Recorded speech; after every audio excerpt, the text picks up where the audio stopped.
Eu gostaria que os irmãos abrissem suas Bíblias no livro de 1 Tessalonicenses, capítulo 4, versículo 13 a seguir. 1 Tessalonicenses, capítulo 4, a partir do versículo de número 13. Capítulo 4, a partir do versículo 13. Glória a Deus. Glória a Deus. Glória a Deus. Aleluia.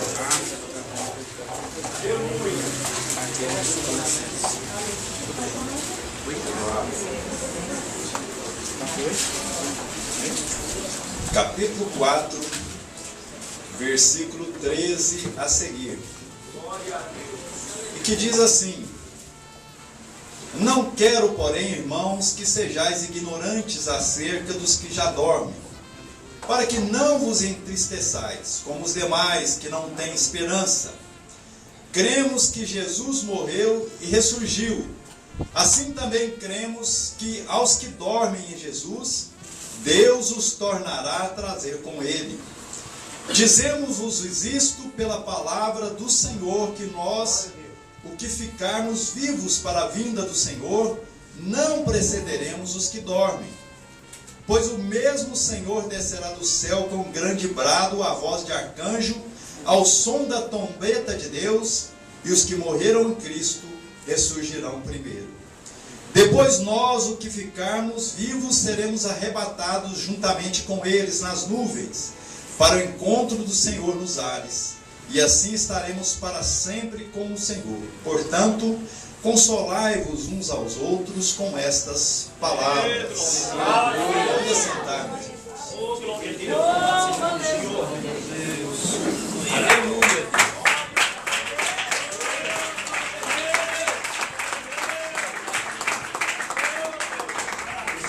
Obrigado, Senhor.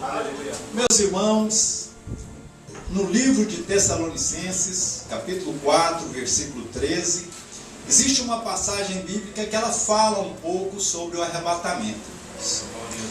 E aqui ela diz: Não quero, irmãos, que sejais ignorantes acerca dos que dormem.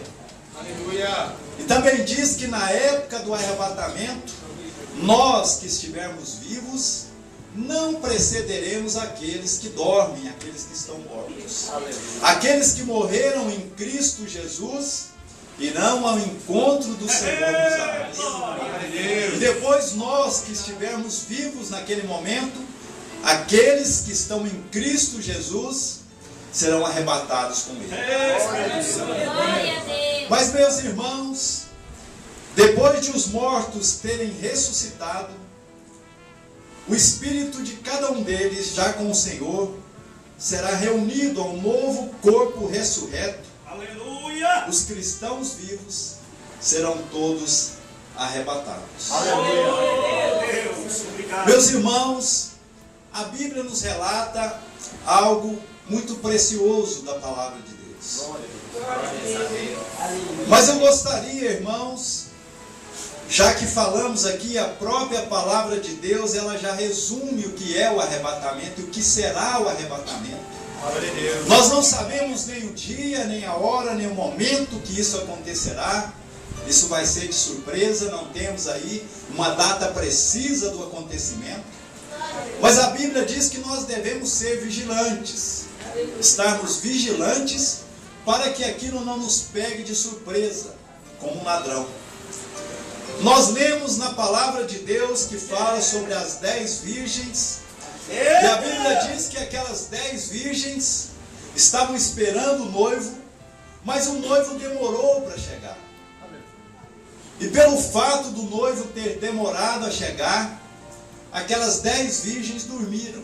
Estavam exaustas, cansadas de esperar e acabaram dormindo.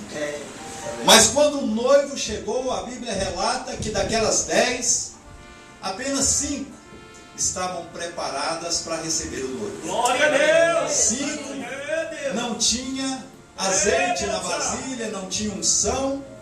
Mas quando naquele momento correram para buscar essa unção, esse azeite, já não deu mais tempo. As 5 foram para as bodas do Cordeiro, e aquelas outras 5 que não estavam esperando ficaram. Mas aí, meus irmãos, eu gostaria de falar sobre uma passagem, sobre algo importante. 2 coisas importantes na nossa vida.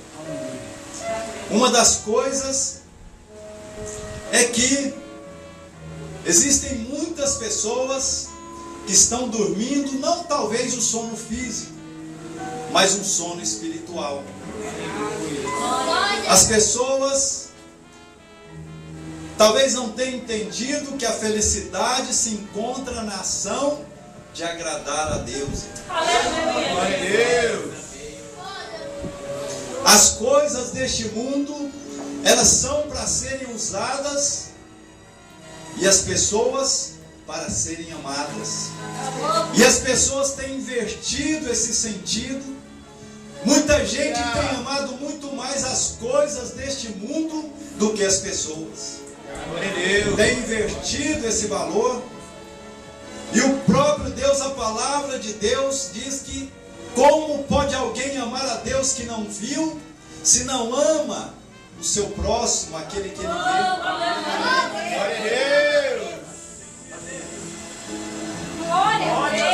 Aqueles que possuem riquezas, posição social, muitas vezes, não têm entendido que tudo isso é dado por Deus para a sua glória.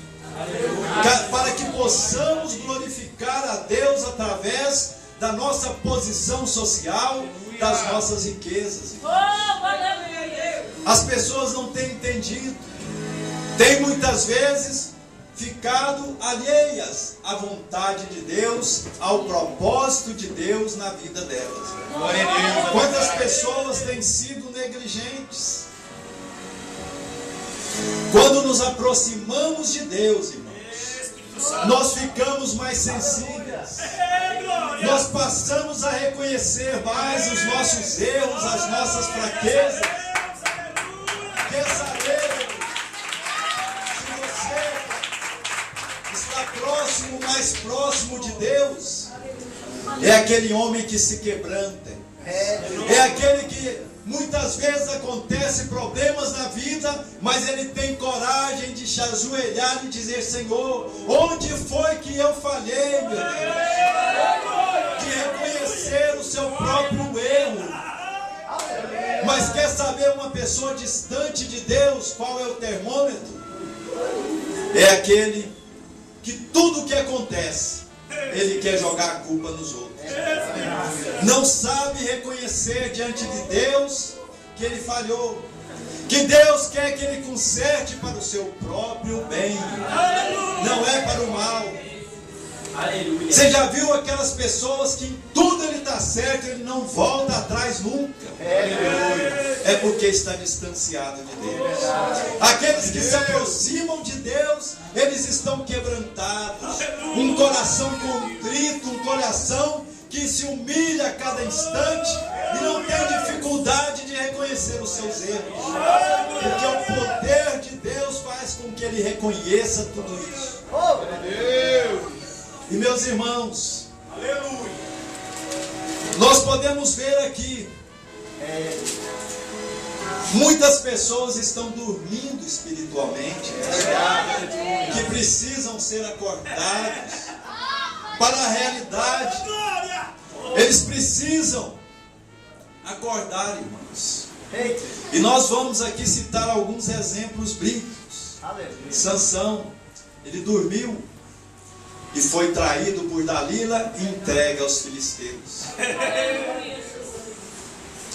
Existiu um jovem por nome Eutico. No livro de Atos dos Apóstolos, a palavra de Deus diz que o apóstolo Paulo chegou e fez uma pregação muito prolongada. E Eutico estava ali no 3º andar.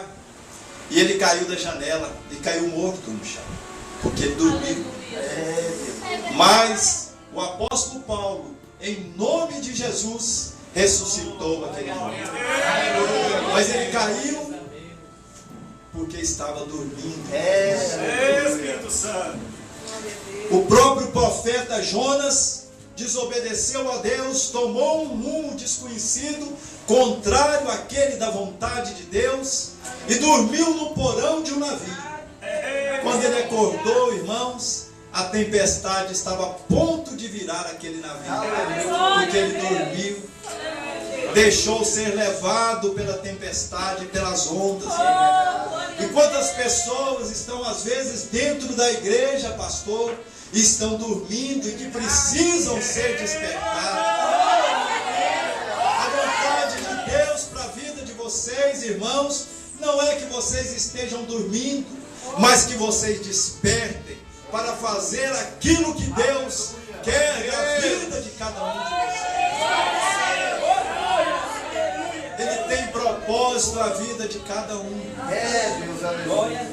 Irmãos, eu vou contar aqui uma história de uma pessoa da Bíblia que eu sei que praticamente todos conhecem. A vida de um homem por nome Neemias. E aqui nós vamos entender o propósito que Deus tinha na vida daquele homem. As palavras de Neemias, filho de Acalias, no mês de Quileu, no 20º ano, estando eu na fortaleza de Suzã, veio Anani, um de meus irmãos, com alguns de Judá, e lhes perguntei pelos judeus que tinham escapado ao exílio e acerca de Jerusalém. Eles me disseram: os que sobreviveram ao exílio estão de volta na província, encontram-se em grande aflição e opróbrio. Os muros de Jerusalém estão derrubados e as suas portas queimadas a fogo. Quando ouvi estas palavras, assentei-me e chorei. Lamentei-me por alguns dias e estive jejuando e orando perante o Deus dos céus. Então eu disse: ah, Senhor Deus dos céus, Deus grande e temível, que guardas a aliança e a benignidade para com aqueles que te amam e obedecem aos teus mandamentos. Estejam atentos os teus ouvidos e os teus olhos abertos para ouvires a oração do teu servo, que hoje faço perante ti, de dia e de noite, pelos filhos de Israel, teus servos. Faço confissão pelos pecados dos filhos de Israel, que temos cometido contra ti. Também eu e a casa de meu pai pecamos. Meus irmãos, esse homem estava próximo de Deus. Ele reconheceu a fraqueza, reconheceu que havia errado, que havia falhado, mas estava diante de Deus, um Deus misericordioso, que tem misericórdia para as nossas vidas, porque a palavra de Deus nos diz: as tuas misericórdias se renovam a cada manhã. E ele sabia que aquele Deus é um Deus de amor, um Deus misericordioso, e ali ele se humilhou perante Deus. Mas, meus irmãos, aqui no versículo 2, capítulo 2, a Bíblia diz: no mês de Nissan, no 20º ano do rei Artaxerxes, quando lhe trouxeram vinho, eu tomei e o dei ao rei. Nunca estive eu triste na presença dele. Assim o rei me perguntou: por que está triste o teu rosto, se não estás doente? Não é isto senão tristeza de coração? Temi sobremaneira. Mas disse ao rei: viva o rei para sempre.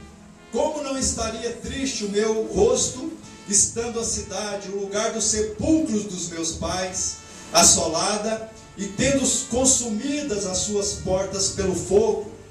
Disse-me o rei: o que me pedes agora? Então orei ao Deus do céu, e respondi ao rei: se é do agrado do rei, e se o teu rosto, seu servo, achou favor em tua presença, peço-te que me envies ajudar a cidade dos sepulcros de meus pais, para que eu a reedifique. Então o rei, estando a rainha sentado junto a ele, me disse: quanto durará a tua viagem, quando voltará? Aprove ao rei enviar-me, de sorte que marquei certo tempo. Glória a Deus.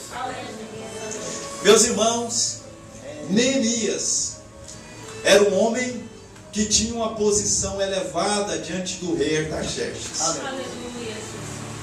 Era um rei que Neemias estava ali como servo, mas numa posição de destaque.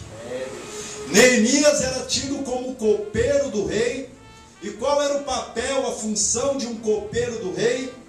Era experimentar todo o vinho que fosse dado ao rei antes que o rei tomasse. Aleluia. Porque se ali houvesse algum tipo de veneno, quem morreria seria Neemias ou o copeiro, e não chegaria até o rei. Então essa pessoa, ela tinha que ser uma pessoa de muita confiança do rei, porque senão ele poderia usar ali e envenenar o rei com algum vinho que fosse passado.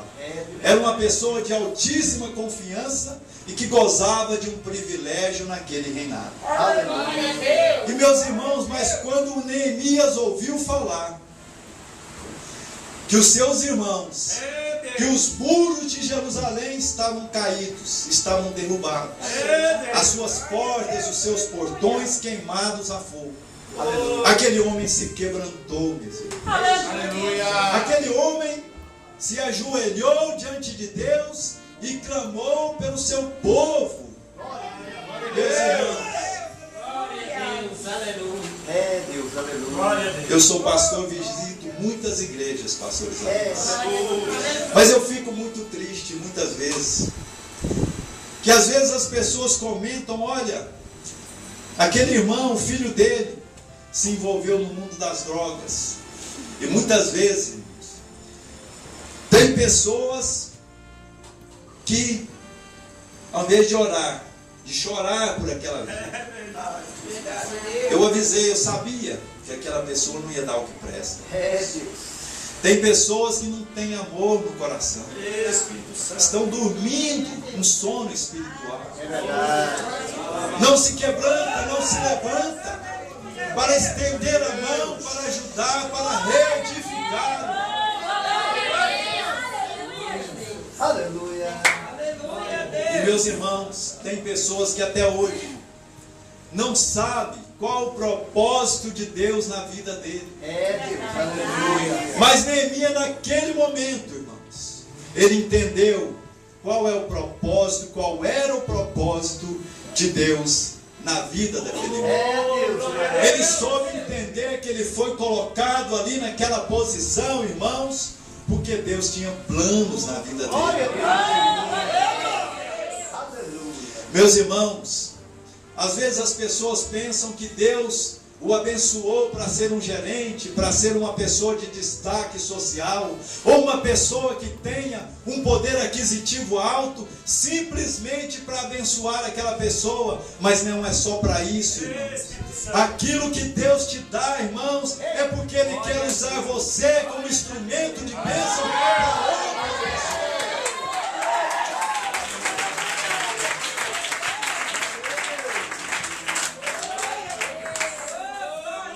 Se Ele te colocou ali naquele lugar, irmãos, é porque Ele tem planos na sua vida. Irmãos, eu me lembro muito bem, pastor. Um dia eu terminei uma obra aqui em Caldas Novas. E essa pessoa que eu fiz essa obra para ele tinha uma escola muito grande lá em Goiânia, uma escola de nome. E me convidou para que eu fosse construir a escola em Goiânia, pastor. Eu poderia muito bem pensar assim: não, eu sou o melhor engenheiro do estado de Goiás. Ele me convidou porque eu sou melhor que todo mundo. Irmãos, não. Você sabe por quê? É porque Deus tinha planos na minha ida lá para Goiânia. Ele tinha um propósito na minha ida, não porque eu seja melhor que ninguém, não, irmão. É porque Deus tinha um plano de me levar até Goiânia naquele momento, naquela época. E sabe o que foi, irmãos? Nós estávamos na igreja e alguns jovens nos procuraram ali. Jovens que haviam adentrado o mundo das drogas, irmãos, e que já estavam até furtando coisas dentro de casa para comprar, dar coisas para os traficantes para possuir a droga.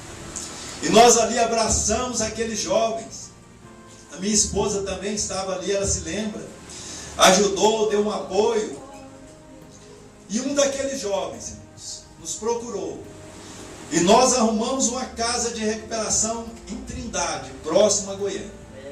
E ali levamos aquele jovem, internamos naquele lugar, pegamos ele, peguei no meu carro, fui lá, levei, internei juntamente com a minha esposa, internamos aquele jovem ali. Irmãos, e sabe por que Deus me fez pegar essa obra em Goiânia? Porque aquele jovem precisava de alguém que o visitasse toda semana naquele lugar. Senão ele não firmaria ali, irmãos. E eu ia na obra, ia visitar aquele jovem. Pastor, um dia eu cheguei ali, eu chorei. Ele veio e me disse: ô Gilmar, se você não viesse aqui hoje, eu ia embora. Eu não estava aguentando mais. A minha mãe, ela vem, eu não tinha mais pai. A minha mãe, ela vem aqui uma vez por mês. E ela não me dá um abraço. Ela não conversa comigo. Ela me trata com desprezo. E ali, nós abraçamos aquele jovem. E ali ele chorou muito. Mas depois, na hora que eu fui sair, ele disse: não, agora eu reanimei, eu não vou sair. Eu vou esperar cumprir esse tempo que eu tenho aqui nesse lugar. E nós ali orávamos, e todas as semanas, irmãos, nós estávamos ali. E eu ia lá neste lugar, visitar este jovem. Irmãos, passado algum tempo, terminou-se a obra e ele ficou lá. E depois, ele voltou para Caldas Novas e foi para os Estados Unidos. E depois de muito tempo, ele me mandou uma mensagem que ele já tinha 3 filhos, um gêmeos e mais uma. E que estava muito bem situado financeiramente naquele local. E que nunca mais havia voltado para o mundo das drogas. Deus havia restaurado a vida. Meus irmãos, às vezes nós não sabemos entender os planos de Deus na nossa vida. É verdade. As pessoas gostam de massagear o seu ego, achar que se Deus te colocou em algum lugar, foi porque você é grande coisa. Não, irmão, é porque Deus tem planos na sua vida, naquele lugar onde você está. Se você mora num lugar, irmãos, é porque Deus tem planos na sua vida ali com as pessoas que moram ali à sua volta. Um dia um pastor chegou para mim e me disse: Gilmar, eu não sei o que eu faço mais. Por quê, pastor? Tem um vizinho que faz muito barulho. Eles fazem barulho até mais tarde, coloca música, coloca isso e aquilo. Eu não sei se eu vou na polícia, se eu denuncio, se eu faço isso, se eu faço aquilo. E eu respondi uma coisa para o pastor: pastor, o senhor já experimentou orar pela vida dele? Irmãos, se Deus colocou ele lá como vizinho, é porque sabe que você vai orar pela vida dele. É porque ele precisa de alguém que ore por aquela pessoa, irmão. Às vezes as pessoas entendem as coisas de uma forma que ele quer entender, mas a forma de Deus não é a nossa forma de ver as coisas. Deus se preocupa com a alma dessas pessoas. Se colocou do seu lado, próximo da sua casa, é porque você está ali e Deus confiou aquela vida a você para que você ore. Aleluia. Meus irmãos, Deus colocou Neemias ali, um homem de destaque, mas não foi por acaso, irmãos. Glória a Deus. Ele estava disposto a voltar e reconstruir Jerusalém. Ele era um homem de confiança do rei. E Deus sabia que quem fosse reconstruir Jerusalém precisava de alguns requisitos. Não era qualquer um. Aquele homem, ele pediu a carta, a autorização do rei para reconstruir Jerusalém. Glória a Deus. E sabe por quê, irmãos? Se fosse uma outra pessoa que não fosse da confiança do rei, talvez o rei não permitiria, porque quem sabe ele iria imaginar: aquele povo quer se reestruturar para se levantar contra mim. Mas Deus escolheu alguém da confiança do rei para reconstruir os muros de Jerusalém. Além do mais, o rei ofereceu toda a madeira para a reconstrução daqueles muros. Aleluia. Ele ofereceu material, ele ofereceu pessoas para estarem ali acompanhando a Neemias. Ele deu todo o apoio que Neemias necessitava para que ele fosse ali para reconstruir os muros caídos de Jerusalém. Glória a Deus. Glória a Deus. Meu irmão e minha irmã, vocês foram chamados para reconstruir. Glória a Deus. Vocês foram chamados para reconstruir vidas, Aleluia. para reconstruir famílias, para reconstruir lares destruídos, famílias arrasadas, pessoas escravas do diabo. Vocês foram chamados para reconstruir. Glória a Deus. É Deus. Aleluia. E Deus havia revelado a Neemias o propósito que Deus tinha na vida dele. Glória a Deus. Ele não foi colocado naquele lugar por acaso. É verdade. Mas eu quero dizer para você que entrou aqui nessa noite, meu irmão e minha irmã, Aleluia. aquele lugar que você trabalha, na sua escola, na sua residência, você não está ali por acaso, não, irmão. Glória a Deus. Aprenda a entender a visão de Deus para a sua vida. Aleluia. Talvez você esteja muito limitado à sua visão terrena, daquilo que você acha, mas abra os seus olhos espirituais, entenda o que Deus quer da sua vida. Você foi plantado naquele lugar, não foi por acaso. Se Deus te deu condições financeiras, é para que você seja um abençoador. Se Deus te colocou numa posição de destaque, é para que você possa usar essa posição para a honra e glória de Deus, para abençoar a igreja de Deus, para reconstruir.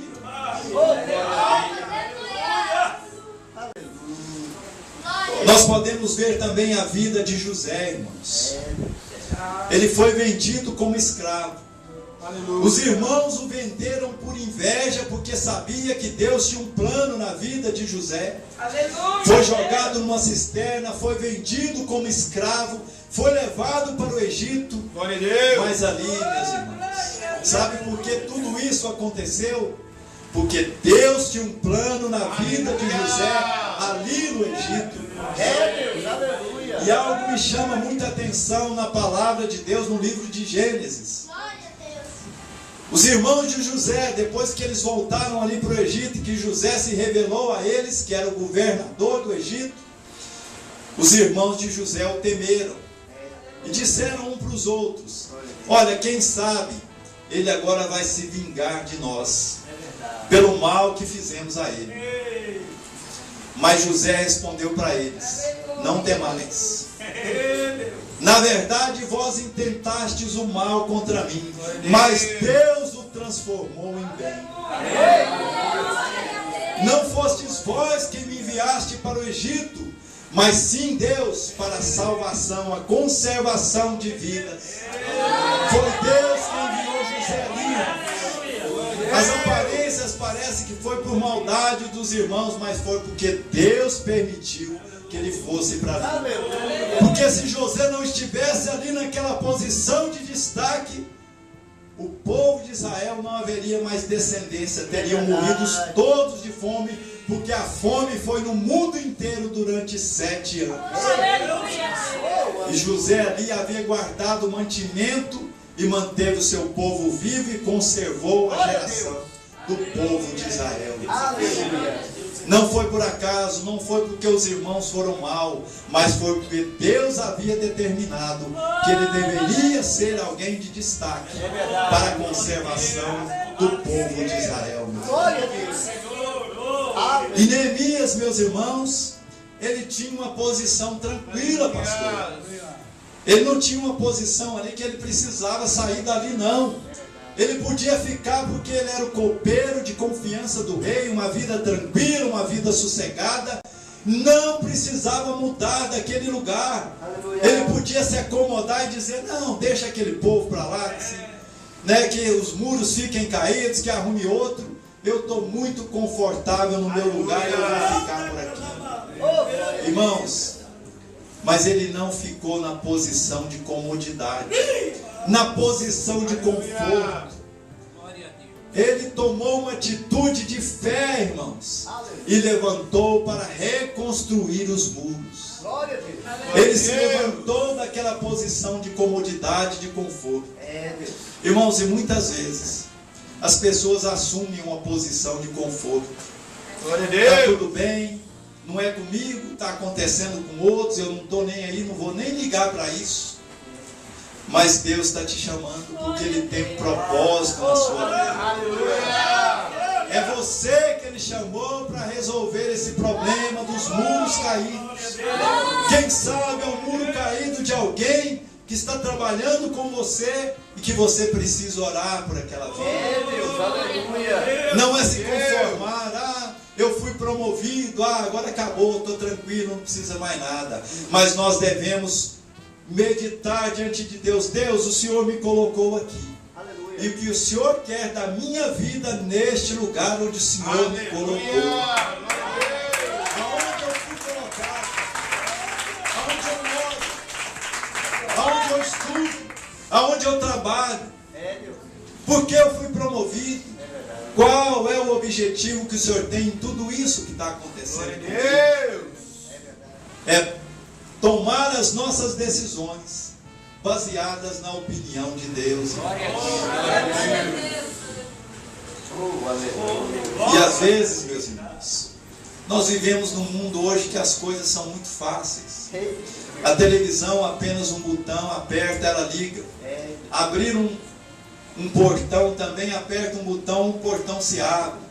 E isso torna as pessoas muito acomodadas, irmãos. Contribui para que as pessoas se acomodem. Hoje não se faz mais cafezinho porque existe ali uma máquina que já sai pronto. E as pessoas vão se acomodando. Elas às vezes se preocupam muito mais com aquilo que são delas e se esquecem dos outros. Mas Neemias não se acomodou. Ele buscou aquilo que Deus queria na vida dele.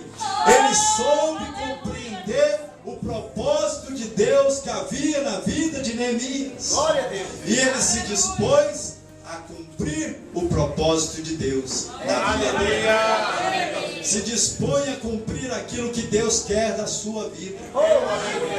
Não fique acomodado. Enquanto você está na posição de conforto, irmãos, muitas pessoas estão aí perecendo, carecendo de oração. E eu quero dizer agora, pastor, para finalizar, Deus vai mudar a sua vida, irmãos. Creia nisso. No momento em que você se dispor a reconstruir, irmãos, que você se dispor a cumprir aquilo que Deus quer da sua vida, Deus vai mudar a sua vida. Às vezes as pessoas estão orando, Deus muda a minha situação. Aleluia. E Deus falando, muda aquela situação que eu vou mudar a sua. Buscar em primeiro lugar o reino de Deus e a sua justiça, e as demais coisas vos serão acrescentadas. Muda, reconstrua, se dispõe a reconstruir. Aleluia. E Deus vai mudar as suas vidas. Veja além das suas necessidades pessoais. Os homens têm se resumido a olhar apenas as suas necessidades próprias e se esquecerem da necessidade dos outros. É verdade, Espírito Santo. Oh, mas quando Neemias recebeu aquela notícia dos muros caídos, Eita Deus tremendo. ele não ficou alegre, mas ele se entristeceu, porque eram seus irmãos que estavam ali perecendo. Os muros estavam caídos, as portas queimadas a fogo. Ele sentiu como se ele estivesse ali sofrendo com os demais irmãos. E é dessa forma. Orai pelos presos como se vós estivesse ali. Orai por aquelas pessoas que sofrem como se fosse com você mesmo. Aprenda a sentir a necessidade dos outros e orar pelos outros como se fosse você mesmo. E aí, meu irmão, Deus vai mudar a sua vida. Se interesse pela vida dos outros e Deus vai mudar a sua vida. É Deus, aleluia. Neemias, meus irmãos, ele mudou a direção da sua vida. É verdade. Estava numa posição confortável, mas ele mudou. Ele se dispôs a se levantar e largar aquela posição de conforto para reconstruir. O propósito de Deus passou a ser o propósito da vida de Neemias. Aquilo que Deus queria da vida dele passou a ser o propósito que ele tinha no coração. Neemias se dispôs a ser usado, irmãos, para reconstruir, para abençoar, para orar, para interceder por outros, irmãos, para se sacrificar pela vida daqueles que estão perecendo, que estão sendo destruídos. Aleluia. Eu sei que essa igreja, pastor, eu admiro, tem orado muito pela vida de outros. Glória a Deus. E eu tenho a certeza, pastor Isaías, que Deus vai fazer essa igreja crescer e muito. Eu vejo uma igreja muito grande aqui neste lugar, nessa cidade. Eu tenho essa visão.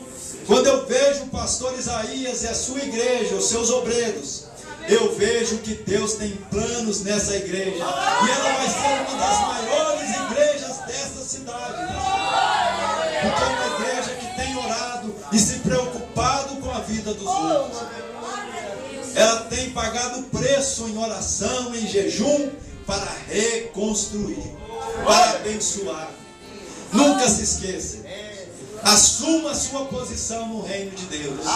Entenda o propósito de Deus na sua vida, lá na sua família, lá no seu emprego, lá no seu trabalho. Se você tem uma posição social privilegiada, use isso para a honra e glória de Deus. Porque Deus vai agir na sua vida. Deus vai mudar a sua vida no momento em que você se dispor a reconstruir. Que Deus abençoe a vida de cada um de vocês. E eu sei que aqueles que fazem isso vão estar preparados naquele grande dia, o dia do arrebatamento. Aqueles que se dispõem a reconstruir são pessoas que estão caminhando e que serão com certeza futuros cristãos que serão arrebatados nos ares, que vão participar do arrebatamento da igreja, porque são pessoas que vão cumprir aquilo que Deus quer na vida de cada um de nós. Que Deus abençoe a vida de vocês. Que Deus abençoe o pastor Isaías, toda a igreja, irmãos, todos os irmãos, e que vocês possam, pastor, continuar a ser essa igreja abençoada que ora pelos outros. Que Deus abençoe a vida de vocês. Em nome de Jesus.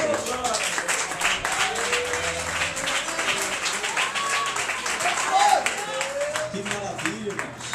Quem recebeu essa palavra aí, diga glória a Deus. Fica de pé. Recebeu essa palavra? Olha para a pessoa que está do teu lado e diga: vamos reconstruir. Vamos reconstruir. Aleluia! Quem vai reconstruir em nome de Jesus aí, diga glórias a Deus.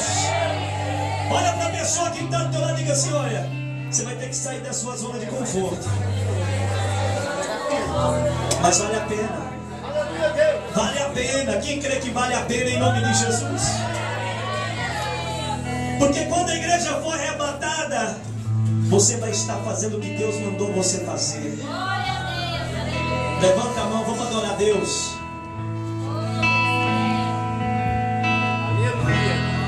Eu não preciso ser reconhecido por ninguém.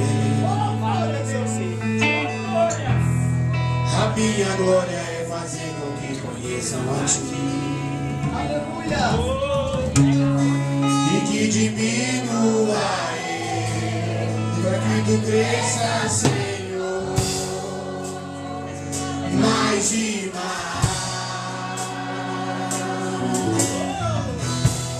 E como serafins e cobre o rosto ante a Ti. Escondo o rosto para que vejam Tua face em mim.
Senhor, assim, ó. Vou deixar na cruz tudo que passou, tudo que ficou pra trás. Olho pra você, corro pra você, o seu amor me chama.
Você é o espelho que reflete a imagem do Senhor. Chore se o mundo ainda não notou. Já é o bastante Deus te conhecer o seu amor. Você é precioso, mais raro que o ouro puro de um filho. Se você desistiu, Deus não vai desistir. Ele está aqui pra te levantar. Se o mundo te fizer cair. Deus abençoe nesta noite.